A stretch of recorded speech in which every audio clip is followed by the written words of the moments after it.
പരിശുദ്ധ റസൂലിന്റെ മുമ്പിൽ സൗബാൻ വന്നിക്കുന്നു. സൗബാനാകെ വിളറിപ്പോയിരിക്കുന്നു, മുഖമാകെ മ്ലേനമായിരിക്കുന്നു. സ്നേഹത്തോടുകൂടി പരിശുദ്ധ നബി ചോദിച്ചു, യാ സൗബാൻ മാ ഗയ്യറ ലൗനുക്, നിങ്ങളുടെ നിറമെന്തേ മാറിപ്പോയി സൗബാൻ? സൗബാൻ എന്ന സഹാബി പറഞ്ഞു, യാ റസൂലല്ലാഹ്, അല്ലാഹുവിന്റെ റസൂലേ, രോഗമോ ബുദ്ധിമുട്ടോ പ്രയാസമോ ഒന്നും എന്നെ ബാധിച്ചിട്ടില്ല.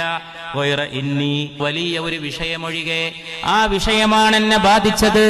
അതിന്റെ സങ്കടത്തിൽ ഞാൻ കിടന്ന് പ്രയാസപ്പെടുകയാണ്. അങ്ങയെ കാണാതിരിക്കുമ്പോ അങ്ങയെ കാണാനുള്ള മോഹം എന്റെ ഹൃദയത്തിൽ തിടുക്കമായി വരികയാണ്.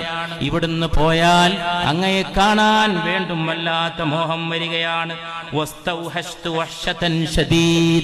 വല്ലാത്ത മനപ്രയാസം ഞാൻ അനുഭവിക്കുകയാണ്. വല്ലാത്ത ഏകാന്തതയും വിജനതയും എന്നെ അലട്ടുകയാണ് അങ്ങയെ കാണാതിരുന്നാൽ. ഹത്താ അൽഖാക, കാണുന്നവരെ ആ പ്രയാസമാണ്, കണ്ടാൽ മാത്രമേ അത് നീങ്ങൂ. സുമ്മ ദക്കർതുൽ ആഖിറ, അങ്ങനെ ഇരിക്കുമ്പോ ഞാൻ ഒരു ആശ്വാസത്തിന് വേണ്ടി പരലോകത്തെ ഓർത്തുപോയി. വഅഖാഫു അല്ലാ അറാക ഹുനാക, പരലോകത്തും അങ്ങയെ കാണാതെ പോകുമോ എന്ന് ഞാൻ ഭയപ്പെടുകയാണ്.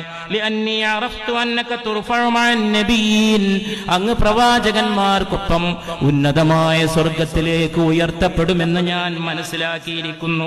വഇന്നി ഇൻ ദഖൽതുൽ ജന്ന, ഞാൻ സ്വർഗ്ഗത്തിൽ കടന്നാൽ തന്നെ കുന്തു ഫീ മൻസിലത്തിൻ ഹിയ അദ്നാ മിൻ മൻസിലതിക്, അങ്ങയുടെ പദവിയേക്കാൾ വളരെ താണ പദവിയിലായിരിക്കുമല്ലോ ഞാൻ.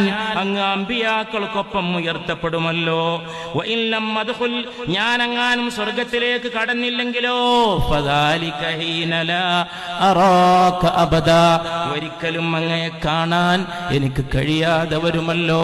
അതോർത്തുകൊണ്ട്, മനപ്രയാസം കൊണ്ട്, കഠിനമായ ഏകാന്തത അനുഭവിച്ചതുകൊണ്ട് എന്റെ ശരീരം വളറിയതാണ്, അല്ലാതെ എനിക്കൊരസുഖവുമില്ല. പരിശുദ്ധ റസൂൽ, യുവാക്കളുടെ ഹൃദയത്തിൽ സകല നേതാക്കളുടെയും പേര് വെട്ടണം, സകല ആളുകളെയും മായ്ച്ചു കളയണം.